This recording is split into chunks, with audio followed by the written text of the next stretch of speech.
Hello and welcome to episode number 281 of the Board Game Barrage podcast, a podcast about board games, a podcast about the latest hotness, a podcast about how to have fun with your friends even when you're losing. I am Kellen, joined by my friends Mark and Neelan. Hello. Hello, I like the new slogan. How does it feel to join me on a podcast? Excellent. It feels great. It feels wonderful. If Callan's not here, are we even recording a podcast? That's like Mark and I often ask ourselves. We got one less listen last week because my father said he turned it on and then he turned it off because he couldn't hear the sweet tones of his only son. Though he has a lot of other sons, so that's not even true. Today on the Board Game Barrage podcast, we come to the triumphant end of a series that began in July of 2021, where we shall draft the BGG 901 ranked game through the 1,000 ranked game. This is the final 100 in the epic saga. Is a saga Sure. 3 or 4 things, or could a saga I be think a 10 saga things? can be any number of things. Are you sure? I'm pretty sure. Yeah, I don't think it's Because it's like a sequel, a trilogy, a quadrology. Yeah. Where do we go? What is a 10? I mean, a saga is just a long thing. Like it could a single book could be a saga. 10 would be like a Star War. What would it be? Oh, a deca. Decology? Sure. Ecology. Decology. Well, we've already given people something to tell us what we're wrong about. So that's good. That's engagement. All right. But before we come to the triumphant conclusion, we will talk about the games we have been playing. Neelan will kick us off with a game called Seas of Havoc. Not Seas the Havoc, but the Seas as in the literal boat version, right? Wait, not Seas the Havoc? What are you talking? I don't know. That as in, sounds like that's, Shakespeare. Oh, Seas. I see what you're saying. Like, you as know, in like Seize the Day. Like not it's seize the thrust day. upon you. Yeah. Seize the Havoc. All right. Then I will talk about a game called Whale to Look, as in whale and then T-O look. That's Shakespeare. Yeah, we're not sure. I don't get the pun. And then Mark will finish us off, oh my God, with Dorfromantik, the board game. That was pretty good, actually. I started it and I had a little stutter, but I got through it. Sounded as German as Reiner would have said it. Dorfromantik. Okay, Neelan, why don't you seize this moment and kick us off? Absolutely. So Seas of Havoc kind of first Did you came... see what I did? I did. No one even... It was there was better, not even... Until you acknowledged it, it was beautiful. Okay. Fair. Seas of Havoc first came across my plate. I think we did like an anticipated board games for one or other show, probably Essen, I can't remember. And this was on the list, and it was just kind of this sort of off-kilter looking deck builder / worker placement, but not kind of in the way that, games like Arnak hybridize it. There's 2 distinct phases of worker placement and deck building in service of a pirate ship battle game. It seemed very silly, where the deck you're building sort of allows you to maneuver your ship around the seas, fire cannons, shoot at other players. Meanwhile, the worker placement phase is how you both acquire cards and acquire resources. So Rock Manor Games were kind enough to send me a review copy of it. So let's go into a few more details about some of those systems there. Like I said, the game kind of cleanly divides into those 2 alternating phases. The worker placement phase, you're kind of collecting sails, which will allow you to do cool maneuvers. You're collecting cannonballs, which you'll obviously need to shoot at other players.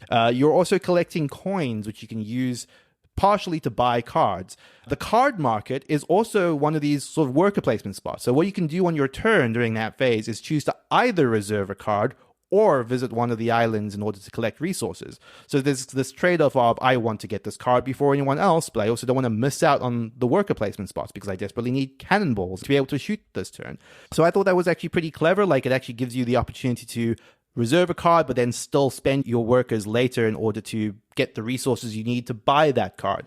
So it's more just about timing what you're trying to achieve during the worker placement phase. There are flags you can acquire, which combo off of certain cards, and so on. The second phase of the game is where you're using the cards in your hand to take actions to move your ship around. Now, these kind of take the form of very specific maneuvers. So you'll see your grid on the card, and you'll see, okay, if my ship's in this square, then I can either move my ship one space forward or one space and then a 90 degrees turn, kind of like an L-shaped turn to the left or an L-shaped turn to the right. Some cards might have the aforementioned spending sails to extend your maneuver and move slightly further in order to maneuver around this board. Your cannons only ever fire from like the left and right of your ships, and you get more points for hitting players on either end of the ship, the front or the back, rather than on the sides. So there's a lot of just potential in maneuvering yourself around the map in order to line up your shots just right. Cannonballs are a resource which you sort of are acquiring in the previous phase, and you sort of have to use them accordingly. And when you deal damage to the ship, whether that's through cannons or just by ramming into them, they take damage cards, which are negative victory point cards that sort of clog up their hands. They sort of use up one of their 4 actions on the turn. So that's kind of the gist of the game. It's a very, very medium weight, very accessible, fun, silly affair. But I have to say I was a little bit disappointed by it. The maneuvering phase about your ship, because it goes in sort of turn order of I take a maneuver, another player takes a maneuver, another player takes a maneuver, often feels extremely opportunistic because you can't really plan out where you're going to be relative to other players because you're reacting to what the player just before you did. Did they move out of your way? Did they line up in front of you? Do I even have the card in my hand in order to be able to fire on them or line up to them? What seemed like an interesting system of building your deck around the specific sorts of maneuvers you're going to be able to do in the map often just felt very reactive. Very, well, I mean, you happen to be on my broadside, so I guess I'll play the cannon card and fire at you and get 3 points and deal 1 damage to you. It felt just very tactical in a sense of just like really, really reacting to what you had in your hand to make the best use of what you could do on your turn in a way that kind of just sometimes felt like you were firing on the same person repeatedly while someone else was sort of scooching around the board on the other side of the map. There's also just like a lot of just seeming balance issues around the way that your ship, which is a unique starting deck, and your player character, your captain, combines. You choose one ship, you choose a captain, and those sort of combine together. And some of them just kind of felt, definitely more powerful than others. And again, not really leading towards a very strategic play. But that's it. I kind of don't want to go on too much about this because I do think that it is serving what it is trying to do fairly well, which is it is a very accessible, very silly game, but one that I kind of wish I was getting more out of personally. Like, I know the right group for this, and it's not exactly one that I have frequent access to, but I can see a lot of people who would have a lot of fun with this. It also gets out of its way very quickly. It's a 45 minutes to 60 minutes, can be explained fairly quickly, and it's just kind of silly, goofy fun. I think you're underselling yourself, Neelan. I think a lot of people would want to spend time on your broadside. Thank you so much. I am trying to get it slightly less broad, but I appreciate it nonetheless. You said you know what type of group this is for. What type of group is that? Is it like a beer and pretzel sort of thing? Absolutely. I think that's exactly the right word I look for. Like, you have to just like not really. Again, it's a sort of game that we sometimes will rave about in the right context. I've described Stationfall in this way, where you sort of have to not be that invested in the outcome to some extent. But I think Stationfall is a much more interesting game, a much more interesting puzzle. Like, you're not that invested in what you're doing in Seas of Havoc, and you also can't be that invested in the outcome. So it all just kind of feels a little bit like laissez-faire, like, we're goofing off, we're having fun, we're shooting each other. So one question I have, hearkening to the name, the Seas of Havoc, and the way you've described it, maybe it's just a matter of me actually playing the game, but does it feel very Havoc-y? One of my concerns based on what you're saying is it does feel like reactive, as you said, but also reactive and obvious? Is there that? Is there like you sort of like wait until it's your turn and take the obvious move, or is that too simplistic of a description? Is it very Havoc-y, like crazy, like swashbuckling? Or because based on what you're saying, I wonder if that's something that's maybe missing too? I think that's probably the thing that is sort of missing the most, is that it does like it doesn't feel like there are great, exciting plays in there. Because right. Okay. I would have hoped that there would have been more variety in the sorts of cards, for example. Oh, here's this crazy thing I'm going to do on my turn. But the cards really all just do boil down to move into what is probably the most obvious position to move into, or take a shot in the way that is the most obvious. There is one system which, is these passive upgrades which do make your ship start to feel cool. Like, again, each of these sort of ships is asymmetric, so I might upgrade my ship so I can fire from both sides of my ship simultaneously. And those feel fun in the ways you want them to, right? Like, it did remind me a little bit of Robo Rally in the sense of you're just getting fun powers. You're kind of like, oh, I'm here and now I'm crashing into you. And, that's silly and funny, and it's not necessarily what you thought you were going to do on your turn, but it's a goof and it's a lark.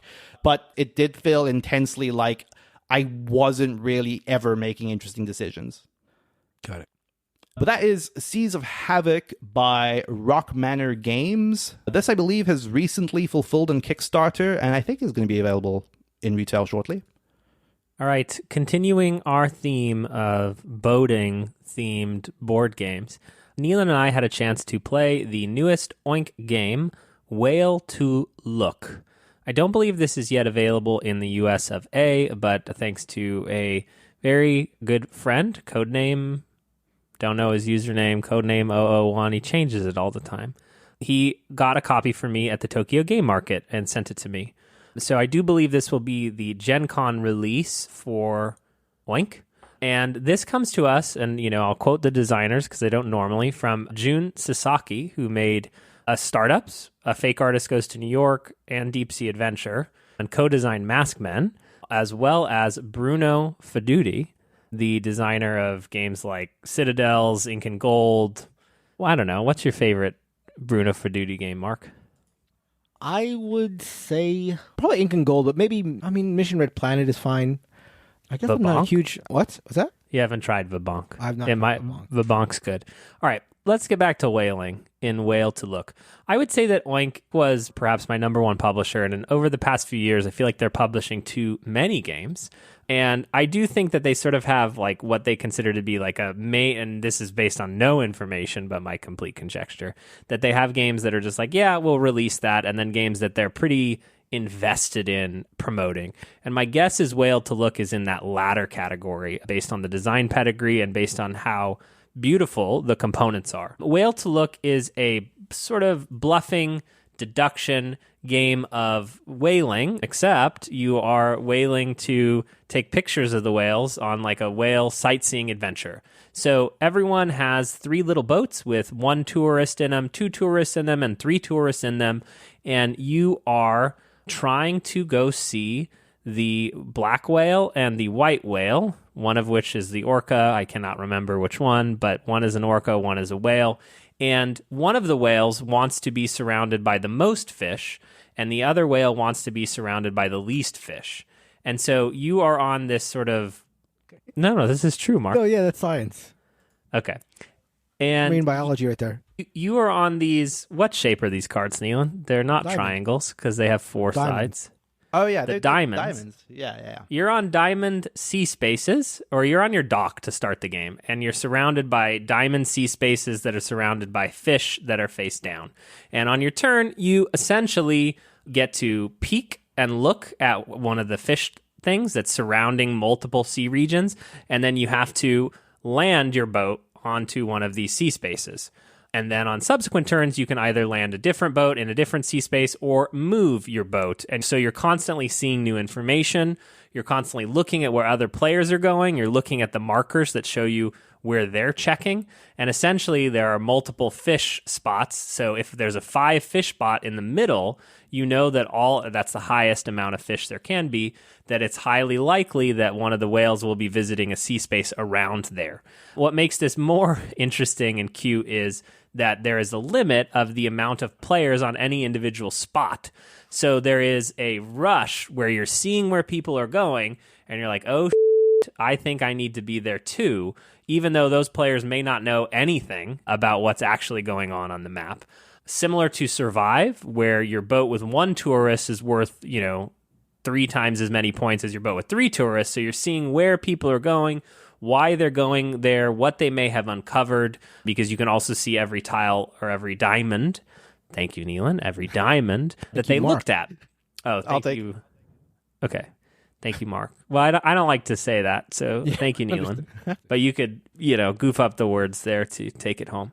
And then you also have a couple of other little mechanisms where you can drop an anchor, but your boat can't move. And then from then on, you get bonus points in that spot, right? So at the end of everyone has passed or you've gone enough times, you will flip over all the fish, you will determine your score, and then you will get, triple the points if it's the 3 boat versus your 1 boat, and then you will reset and play again. In the second round, there is a trend, Mark, where you might care more about the white whale this turn. Like everybody in Japan is all super now interested in the orca. I don't know if that's the white one, but the orca. And suddenly that's worth more points. Or, there's other little wrinkles that trend could bring. This is a 2-round game. No, Mark likes 2 phases, not 2 rounds. And then the game of Whale to Look ends. I encourage anyone to look at pictures of this game because I promise you can't, in the box size and for the adorableness, Oink can't be beat. They just can't be beat. They're at the top of their game here with how cute this looks. Neelan, what did you think of Whale to Look? I think it's definitely cute. I mean, look, it's Oink, so the production is nuts. I will say that it was the first time in a while that I kind of felt like, oh, this reminds me so much of this other game, and that other game being Cursed Court. And there's a lot that doesn't get matched in terms of like the aesthetic and how it plays, but Cursed Court is also that game about, okay, I'm going to commit over here, and either that's a bluff, I know something that you don't, and will you take my bluff, or will you go with it? And then you sort of start to see information accumulate over the course of the game as the round gets closer and closer to the end, and you're sort of slowly trying to capitalize on that as it progresses. Like, it has a very, very similar feel to that, but in a much smaller, simpler package, and it plays a lot quicker. I don't know that it's as good as Cursed Court, but also that would be ridiculous given the box size and the weight, but it makes up for that in just being freaking adorable. It's interesting you mentioned Cursed Court, because based on Kellen's description and looking at the game, and he mentioned it himself, it does feel very Survivory to me. Survive. So I'm curious to hear what Kellen thinks about Survive versus Cursed Court in the comparisons. Yeah, it's funny because the game that it most makes me think of is actually that Sherlock Holmes game that Neelan really likes. Watson and Holmes? Yeah, where you are like, why is everyone going over there? And you're like immediately like, have I forgot, have I missed out on some key piece of information? You're trying to analyze like everything that everyone has checked to figure it out. And then you can also like block people in a way that's super annoying, where it's like you could really go hard in a bluff and then know that on your last 2 turns you're actually going to move your ship away from where you bluffed. And because only one person can drop an anchor to get bonus points, if Neelan and then Mark put their 3s on a space, I'm like, oh, I'm going to beat them. And then I bring my 3 in and drop the anchor, and then you 2 idiots leave. So it's definitely not as heavy or even in the same ballpark as Watson and Holmes. But it also feels like Survive to me. I would say Survive, Cursed Court with just a little bit of that, why are they over there, bluffery and tomfoolery in the best way possible. What I will say is, and I've been thinking about making like this video of like an Oink tier ranking, because I've played like most of them or near all of them, not all of them. There's the S tier, there's the A tier, and for those who are too old to not understand how these tiers work, I don't care. And then there's the tier under A tier, and so I would say that this is a B tier game for me on first blush, putting it with the likes of Dokujong and Fafnir, and underneath the A tier, which is sort of the Mask Men's, and underneath the S tier for me, which is like Startups and Insider. But it's a B tier with upside. And that is something I can't say for a lot of the other Oink games that have been coming out in the last few years. Like, I feel like it actually could go up after more play and more appreciation for the types of bluffs and the stupid that's going on. And it's not all there the first time you play it, which is actually like delightful for me from an Oink perspective. So I expect this one to do quite well. It's very silly and very, very, very, very cute. Anything else, Neelan? You good? What does Whale to Look mean, Neelan? All I can think of, and this is not what they're going for at all, is like it's a play on well-to-do, but like that doesn't work at all, because it's like well-to-look doesn't really work. Like it could be it's a whale of a good time. It's a whale to look. I was thinking like it's like made you look. Whale to look. Well, I know it doesn't, but that's what I'm saying. It doesn't make sense. I just explained it to you. You just explained it to me. There's no way it's a whale to look. We're going to get yelled at by Bruno Faduti because that is what he does on the internet. Let us move on to a different game. And Mark, let us talk. Why don't you tell us about the board game Dorfromantik. Yeah, so I'm trying to play all the Spiel des Jahres and Kennerspiel des Jahres nominees. So that led me to play, among other games, Dorfromantik, which, incidentally, is a game whose title is much easier to remember and say once you've heard someone say it. I struggled with that myself. But yes, so Dorfromantik is a board game that is based on Dorfromantik, the video game, and is designed by Michael Palm and Lux Zach, and published by Pegasus Spiel. Dorfromantik is a cooperative tile-laying game where you and your teammates are going to be trying to lay out tiles in an effort to build the longest river, build the longest train track that you can. But more importantly, you're going to be trying to fulfill what the game calls tasks as often, as efficiently as possible. The game, for the most part, is made up of a bunch of hexagonal tiles. They depict a number of different kinds of landscapes that anyone who's played a board game would probably be familiar with. You got forests and fields and villages and railroads and rivers. These piles of tiles, in addition to depicting their geographical features on the face-up side, are also divided into two groups: regular tiles, which you're going to be placing for the majority of the game, as well as the aforementioned task tiles. So when a task tile is drawn, and you're forced to draw 3 with your first 3 draws of the game, you're going to randomly flip another chit that either shows a 4, 5, or 6 on it, and that's going to be the number of adjacent geographical features of that same type that you have to connect to that original task tile in order to score it. So what that means is, like, if I flip a task tile and it's a task tile for, say, the village's background, and then I randomly flip a 5 chit, that means I have to connect exactly 5 village tiles to that task tile in order to complete that task. That's because normally you can play a tile wherever you want. So a field tile can be alongside a forest tile, whatever you want. There's no adjacent to adjacent. You don't need to match up, say, field to field or forest to forest if you don't want to.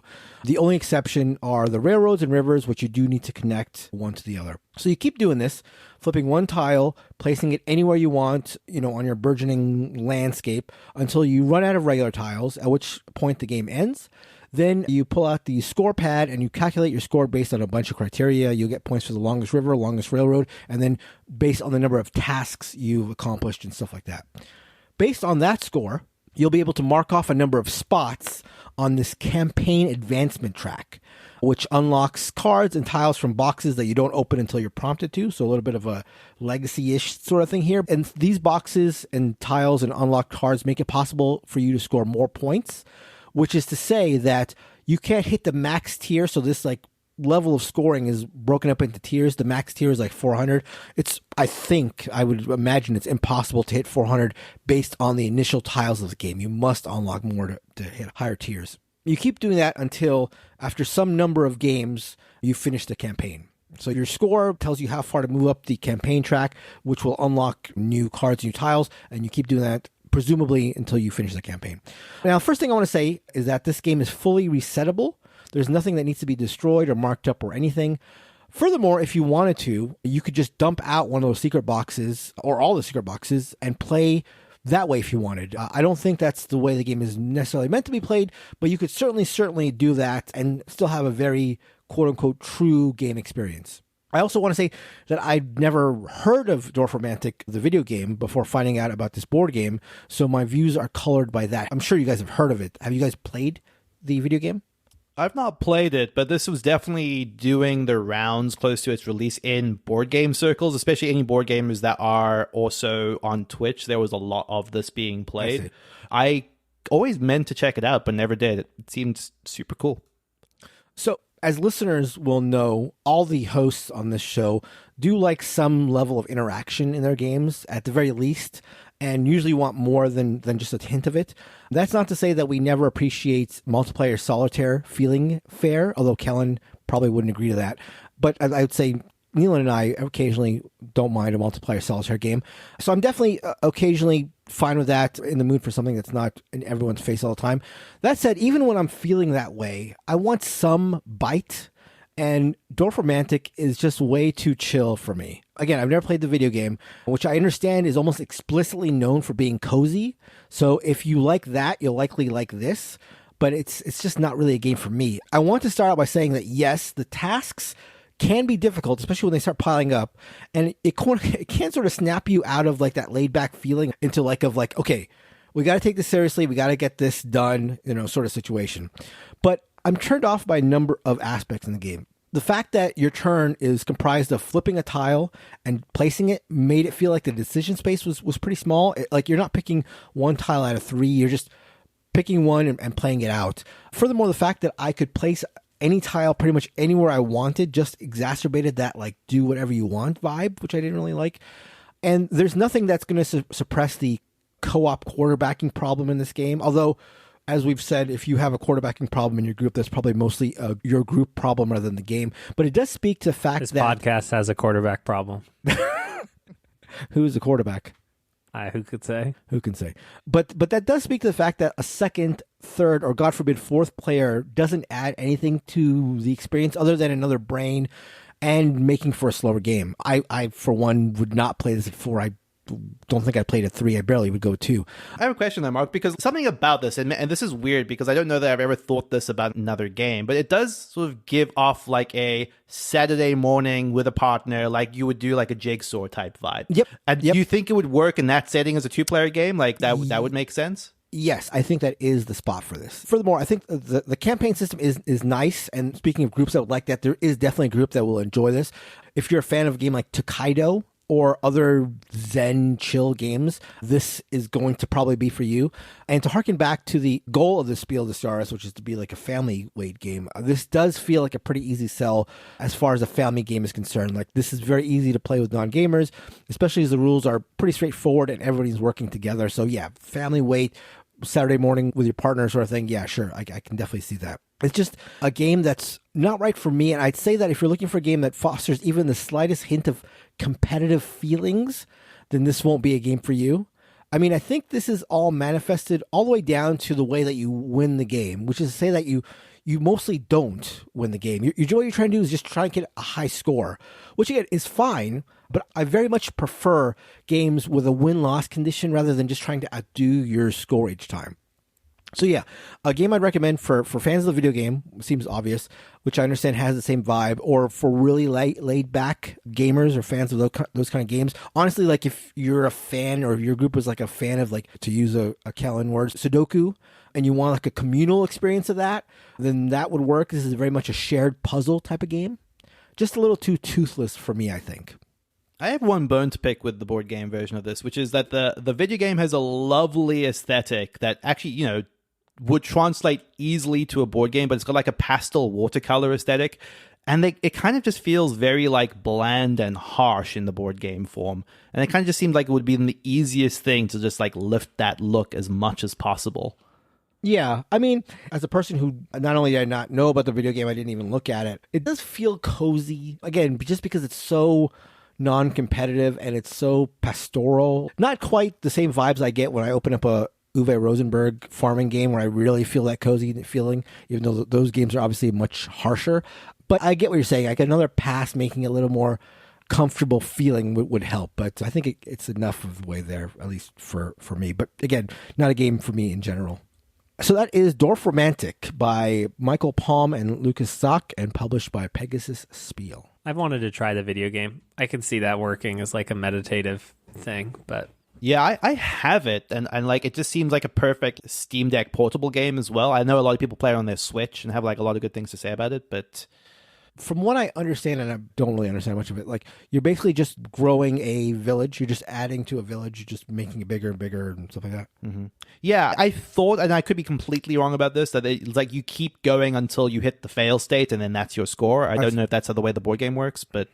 No, the board game is just a timer. Like you run out of tiles and then you calculate your score. So there's no real fail state. Again, I could be completely wrong about how. I thought that was how it worked. Yeah, it's like in the mini Metro line, yeah, which is that game where you're building until you just can't. Yeah, that's what I thought. All right, folks, it's time.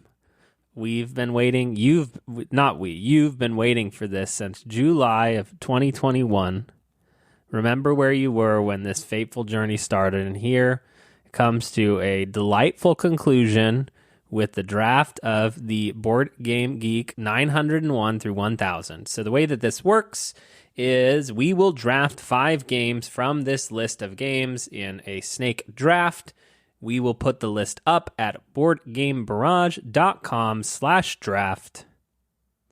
You will vote on it, and one of you will win a $50 gift card to the online retailer of your choice. For some reason, people in Australia keep winning. Yeah. Is this a Neelan thing? Or do you have some kinship to the Australians? It is weird, right? 3 of 9 people that have won so far have been in Australia. That does feel like inordinately high. We're very popular there. The classic Aussie South African connection. Southern Hemisphere got to stick together, right? There you go. There you go. I think that the way that this always works is the loser, the biggest loser, gets to decide what place they go in, and Neelan has been the big winner 2 times in a row.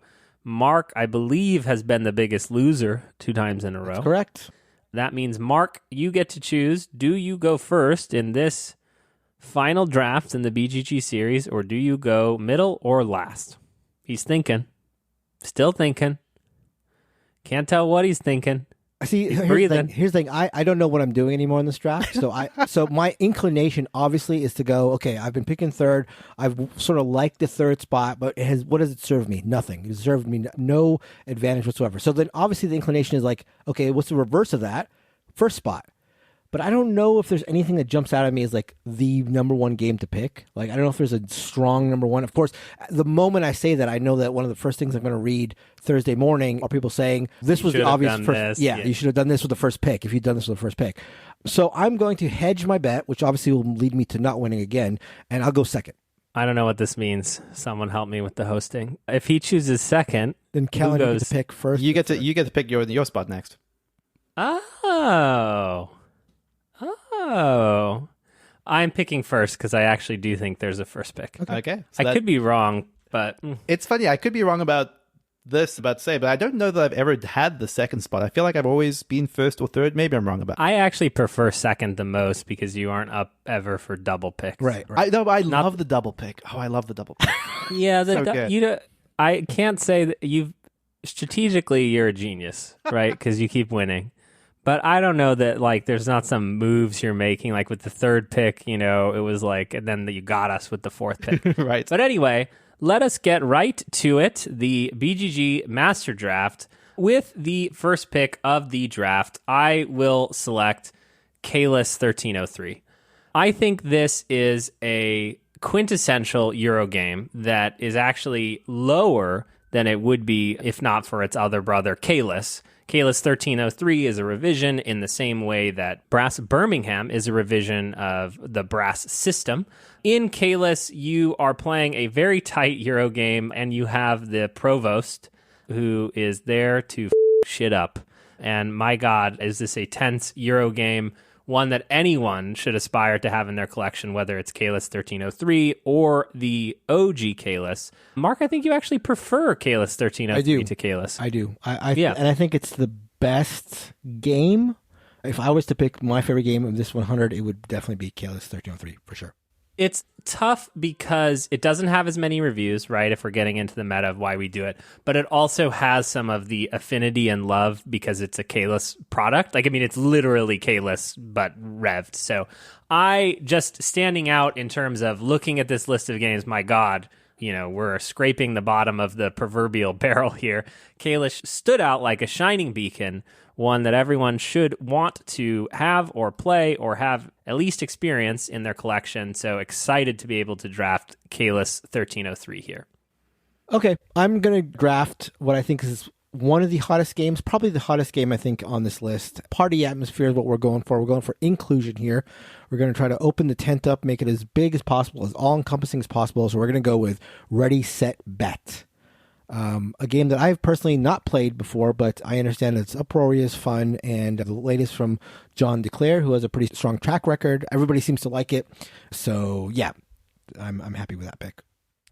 It's so funny because the meta starts immediately because I don't know whether to say my true feelings right now or to say, but I'm not even like trying to be coy anymore. I'm just gonna. I like Caylus. I'm gonna tell you I like Caylus. I'm not gonna do any more caginess because it's not working for me. This game is so group dependent and so dependent on having a moderator who's good at running it that I was shocked to see it in the top 1,000, and it made me like question the validity of the BGG rankings. And I don't. I honestly, it's fine and it's fun and it's a great convention game. It's a great convention game for how many people it can play. Anyway, that's my take, and that's not meta. That's just my real take. I thought you were going to say it makes me question everything we do here on the show. I was like, okay, that's harsh. Okay, so I do get the aforementioned double pick here.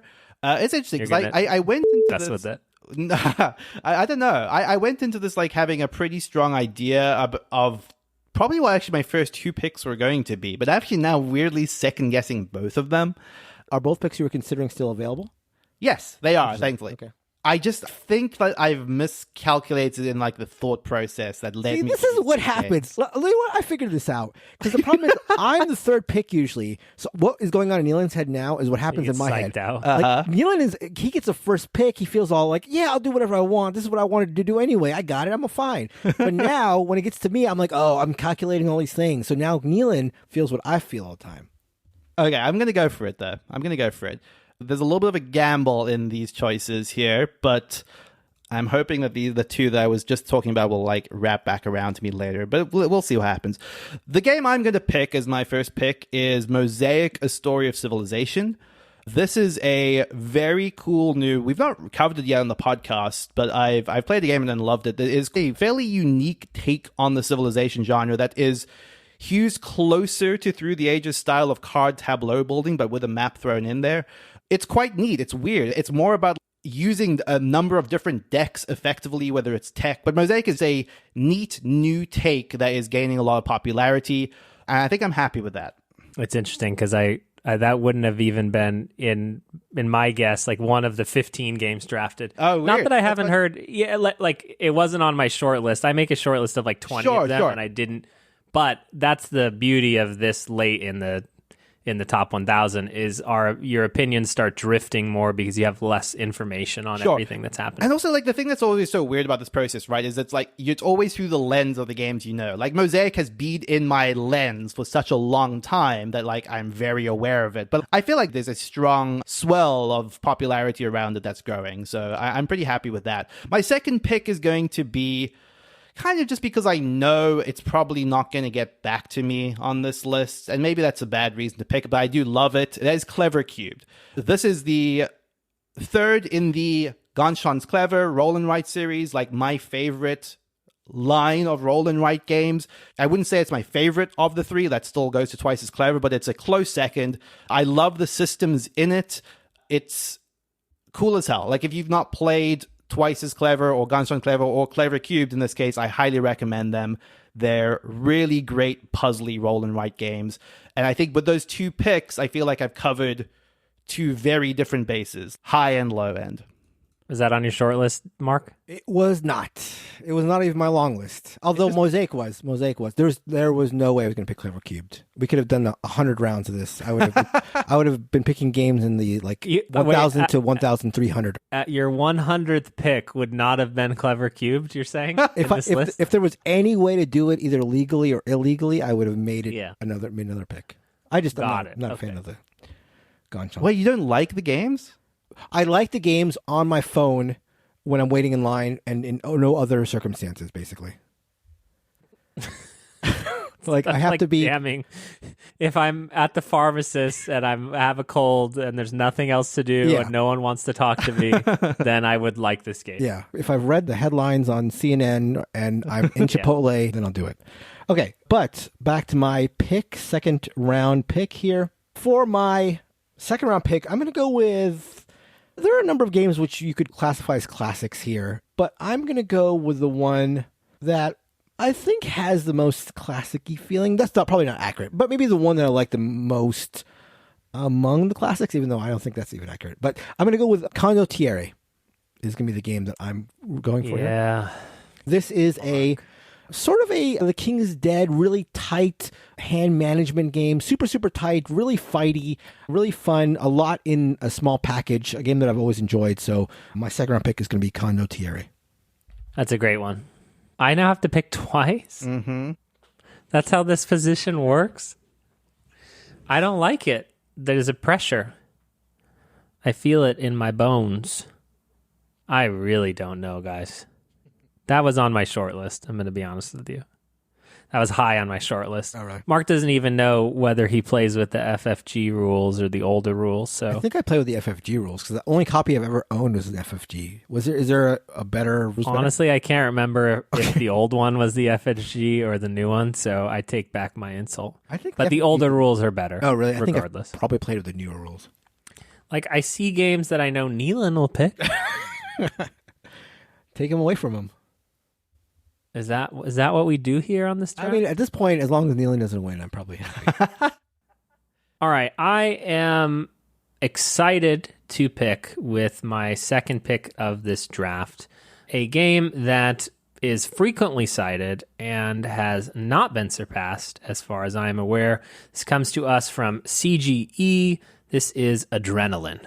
Adrenaline is a first-person, well, it's an FPS. It's a game where you're simulating playing a first-person shooter video game through the lens of a Euro game.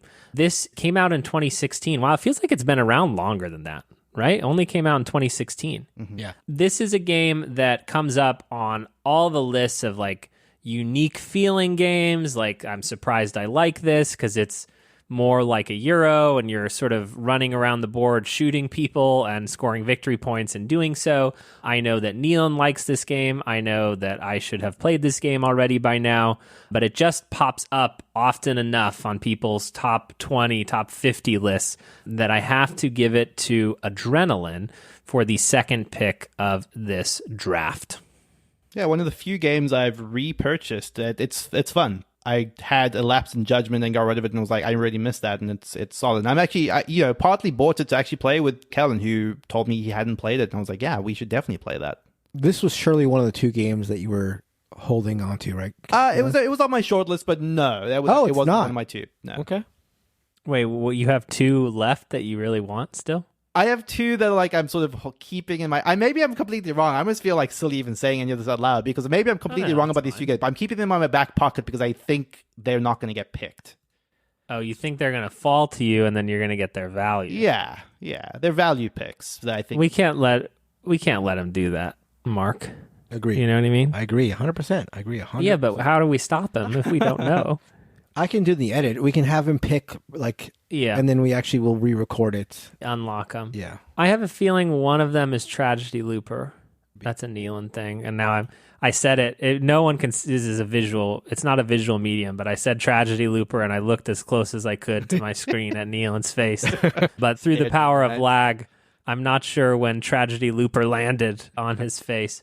This is me stalling. If you can't tell, I'm not sure what to do with my third pick, and this is usually where I make a classic blunder, and people go, Callan, you were doing so well until add me until blah, blah, blah. I will just pick the game off my short list that I think makes the most sense here.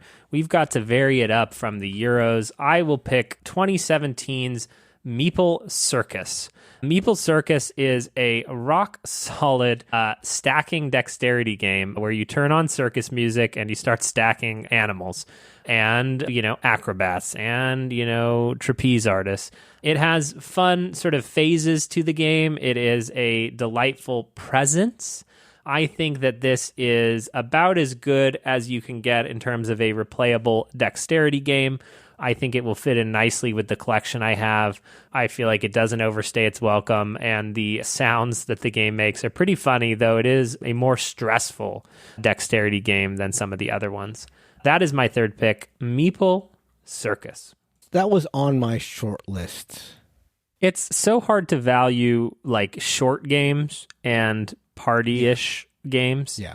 Because it's like, what was it? Oh, like, I guess the Mind is controversial, but the Mind, had like 5 times the reviews of all the other games in the last one. And like, everyone's like, the Mind. Like, I liked Kellen's list until the Mind, and I don't care for that. It's like, well, all these reviews can't be wrong.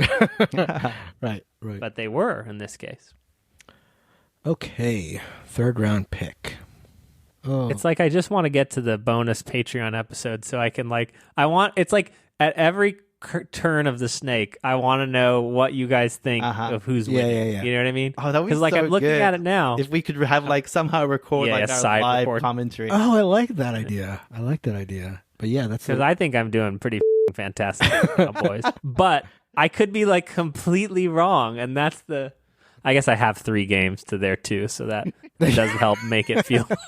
That is a nice little plug for our Patreon, though, or off the records. Okay, but I need to make a decision here, and my decision is I'm torn between 2. I have something in my head that I think Mark is going to pick.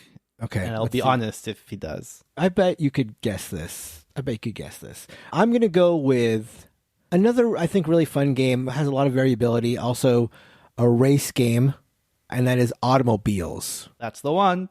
Is it? Okay, yeah.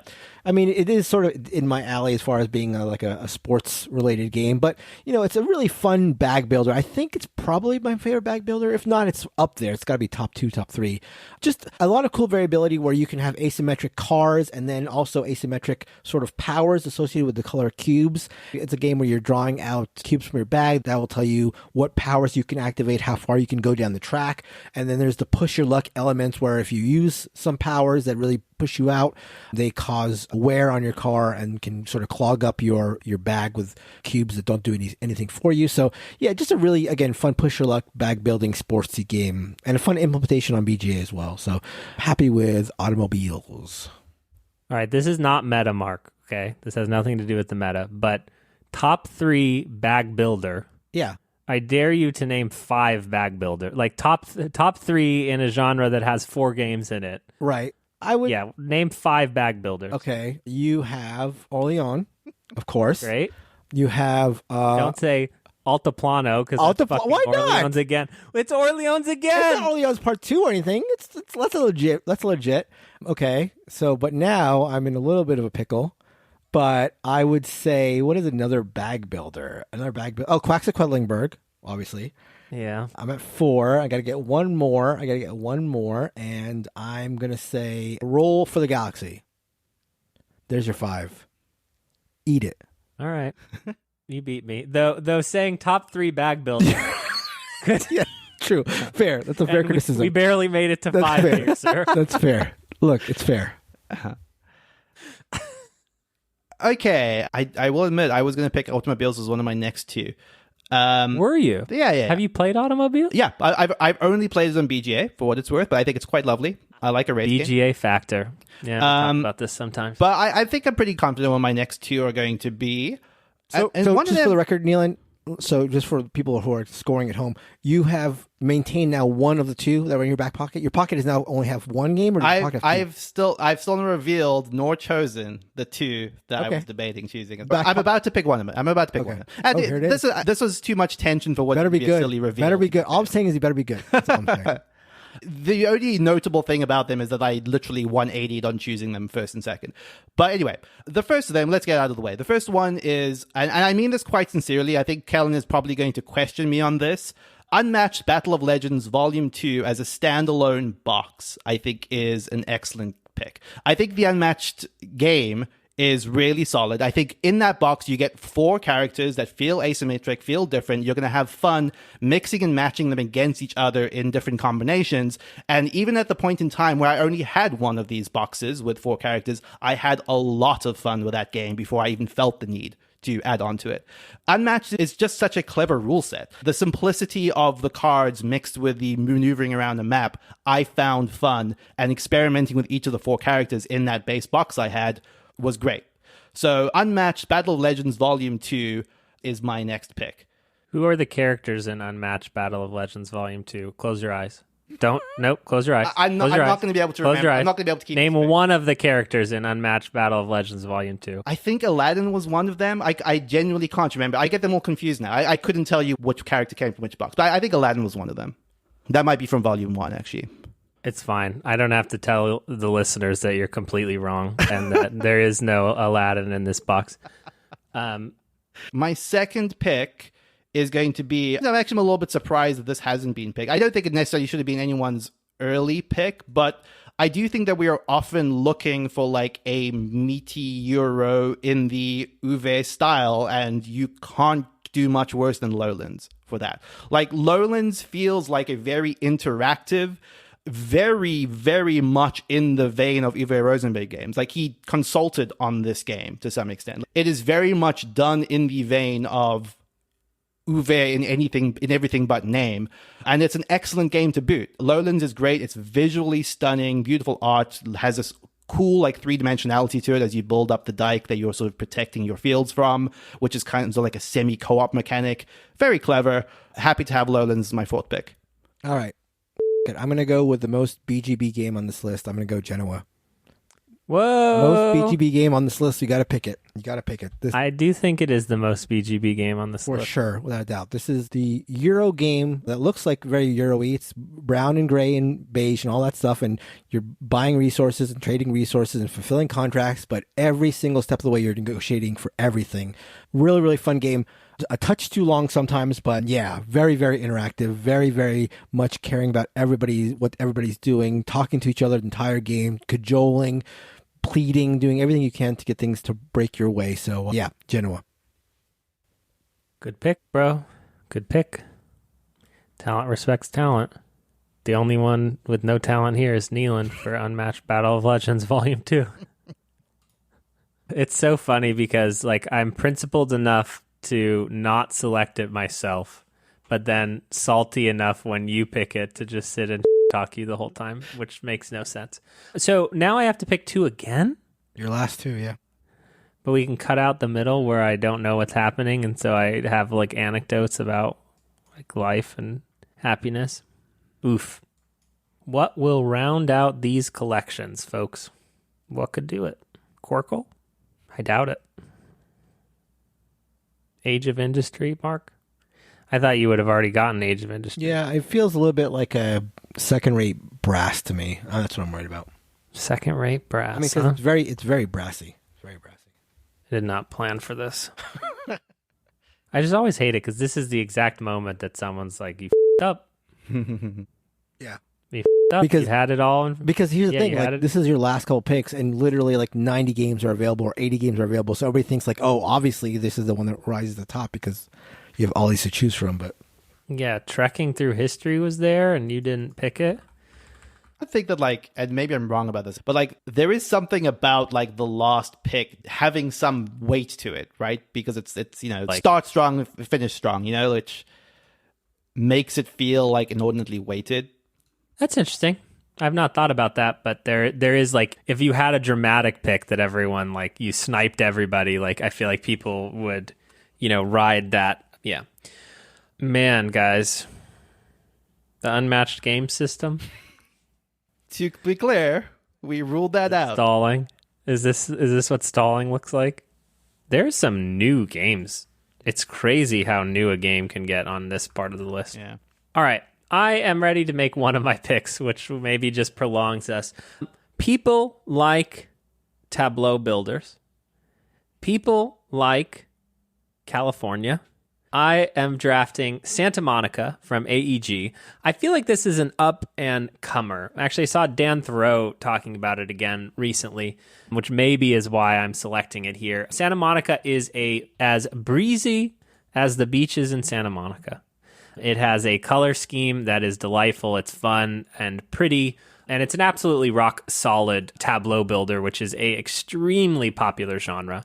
I think in this sort of weight, you could not do better than Santa Monica. Definitely enjoy this game, one that I think will get a lot of use in a lot of collections, and one that feels a little bit like a riser that could continue to move up a little bit in the rankings. Santa Monica, my fourth pick. Unexpected? Yeah, I would say I would not expect that. I would not have expected that. I don't think it's a bad pick, but I would not have expected you to pick that one. I wouldn't say it was on my short list, but it was on my consider list. So I don't. Yeah, you have a short list with like multiple games still left on it right now. No, how is that possible? Really. He's got one in his pocket still. Yeah, let's look at this. No. I've lost all faith in the one I had in my back pocket. So, you had it and then now it's gone. No, it's still available. I just really don't think. I think I was just like an idiot for thinking it was a good pick. The more I've sat with it, sat on it because it was in your back pocket. It's just hard. There's no like. I know a game I would pick if I hadn't already picked a different game. Okay. Actually, I know 2 games I would pick. Know. Is the game that you picked to change your strategy Meeple Circus? Yeah. I will follow my heart, as one does in love and in food. The last game for this draft that I will pick is a big up-and-comer, a riser that will 1,000,000% go higher than what it's ranked now. This is the latest social deduction game, Feed the Kraken.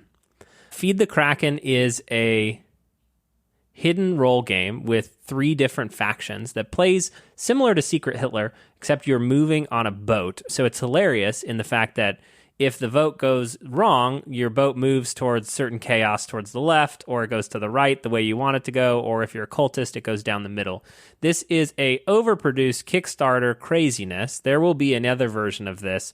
I would say there is a lot of hype and buzz for this game on the Discord in terms of wanting to try it. It is a social deduction game, which is probably an L for these types of lists, as social deduction is a niche game. But I would say outside of Blood on the Clock Tower, probably the most interesting social deduction game we've had in the last 3 or 4 years. That is Feed the Kraken, my 5th pick in this draft, and I can stop speaking now. Like, I would actually love for one of you two to, like, snipe something, and I'd go, oh my god, I can't believe it. But, like, I've looked at this list, like, 20 times now. Yeah, no, I don't think that game exists on the list anymore, for what it's worth. Oh, a game that somebody would pick and you'd be upset about. That would be like, like, that's the one. I'm torn between a couple here. Really? Yeah. I'm definitely still torn on my last pick, but not because I think they're all great. It's really just well, now that I have the run of the list, like, what is the best? So the inclination that at least I've had in the past is to use that 5th pick to find the game that rounds out my collection. But you know what? I think that has been a fool's gambit the entire time. I think when people are looking at your list, they don't want the 5-game collection. One of everything. Yeah, they don't want the 5. They want the 5 best. I agree. Yeah, I agree. Or even games they want to try. Right? I wonder. I think though. there's an You think so? There's an aspirational. I do think. I think that is maybe more important because chances are no one has played all 5 games. But if someone has recognizes all 5 games, then that... Yeah, but one of the games that has thrown me for the biggest loop in this entire affair is the Groundswell of Love that I had no idea that the Bloody Inn had. Like, all of a sudden, the Bloody Inn is like the game that if anybody picked, we would have... So, and that's not I don't think it's an aspirational game. It's not like it's out of print or anything. You can get it for $10, but for some reason, that was the game. And whenever I've gone aspirational, I feel like I fall on my face. So, one of the ones Nealon is contemplating is First Rat. I will tell you. I was thinking about that, but I don't know enough about it. I know it's hot, but I don't know. I just keep liking to say things and look at Nealon. No, I love it. I appreciate it. I appreciate that. And I certainly thought about it, but I don't have no inner passion. I gotta have something that fans my flames. You know what I mean?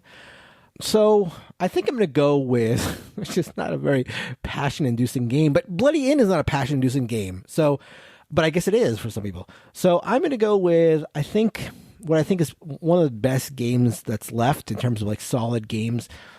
Been around for a long time. I'm very brown. Antica. I was thinking about that, but I think Antica 2 is the better game. So I'm going to stay away from that. But that was right up there. But I'm going to go with a game you can play on BGA, a game that came out with a 15th year edition, something like that, Homesteaders. Kellen talked about how people love tableau builders. I'm hoping that applies here. Homesteaders is like a tableau. That just applies to Santa Monica. Tableau building, a really tight auction game, sort of like the auctions that you get in like some Knizia games or Cyclades, where it's like a fixed set of numbers, and if you want to outbid somebody, you have to like go to a certain number. I think it's just a really, really solid game. I'm worried that it's sort of like not in the hotness anymore, but I'm going to go with what I think are the better games. So I'm going to pick Homesteaders. Take us home, Pony Boy.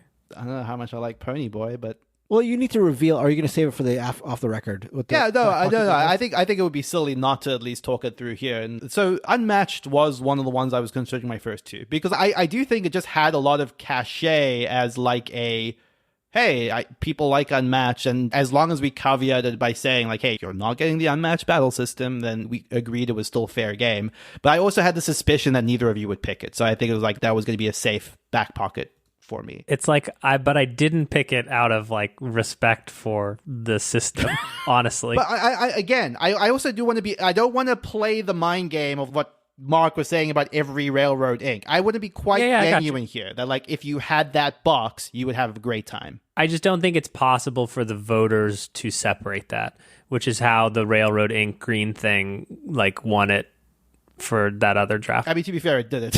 Yeah, Railroad Inc. did not help me in They that did draft. nothing for Mark. Yeah. In retrospect. So yeah, I don't know that is tried and true for sure. And again, maybe I'm completely wrong, but I don't think you're wrong about the power of having an Unmatched game on there at all. The second one, which is the one I completely 180 from, is bizarrely Star Trek Frontiers, which is like a retheme of Mage Knight. So there is just like hey, do you like Mage Knight? Let me tell you, this is Mage Knight, but Star Trek themed. And I think that you could do the work to sell that, but when you see Star Trek Frontiers on a list, I don't think it works in the same way. Do you hear him saying, do the work, voters? Just remember that Neelan wants to do the work to convince you to pick his list. It's worked too many times in a row. So that was my secret back pocket. No one will pick this. I could easily take it as a fifth pick, basically reskin Mage Knight. But I also think that's a little bit disingenuous. And also I don't think that works as well as I imagine it does, because I'm a big Star Trek fan, but generic fantasy has a lot more appeal than Star Trek does to most people, I would say. So with those out of the way, First Rat is very much in consideration and may well be what I go for here. I'm just going to do one more quick go down on the list. Yeah, honestly, I think we do a fair bit of choosing games that we've not played, so I'm not going to feel too guilty about this. But like, it's between Tidal Blades and First Rat for me, which are both big quick risers, I suppose. They are like hot and popular. I'm just going to go with my gut and say that I think First Rat is the one that I think has more appeal with our audience. I am actually genuinely excited to play this. I would love to try get my hands on it, or at least find time to play it, because I do think, from what I understand about it, I think the theme is adorable. Rats going to space is just as adorable as it comes. And my understanding is that there is a great game beneath the surface there, whereas I'm not convinced that's true of Tidal Blades. So that's going to be it. That's my fifth pick, is First Rat. Do you know what First Rat's weight is according to BGG? 0.00. I've never seen that, so I don't know how that's that weird. qualifies as a game. That's clearly a bug.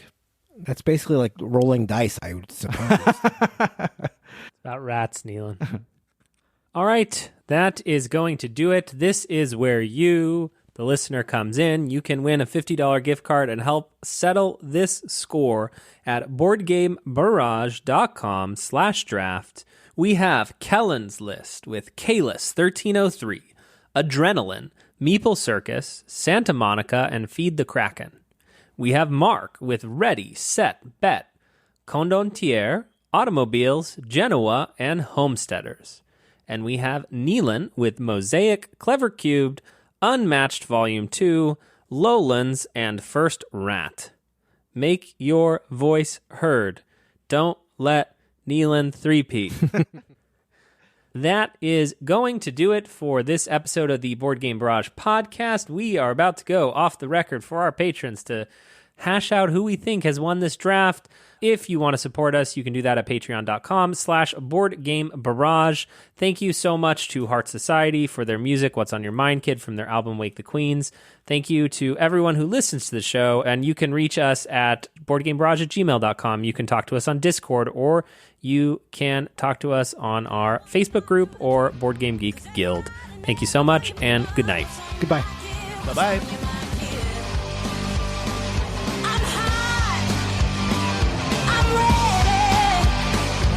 Yeah. I'm definitely glad. I mean, the idea of going beyond this 1,000 is like absurd to me, given like how stretched all of these picks are. Yeah. Hello, this is Kellen. Hello. Number hello, one. Hello. Why does this not look right? Hello. Okay, now that does look right. Great. Does it look right, Neelan? It does look right. It kind of looked like I was just blowing out the mic completely all the time, but I think we're fine. Hello. The mic? No, I just mean the peaking a lot in Reaper. I was talking about the blowing. This mic deserves it. Hit record, Neelan. All right. 3, 2, 1. You're lucky we weren't recording because I feel like my humor has gotten more like a fifth grader's humor episode by episode. Yeah. Mark's like, I'll just cut all this out. That's good. Because I don't know what I'm doing. Cat lady? What does that sound? All right. I mean, feel free to take your time because I don't know what I'm doing, so it's fine.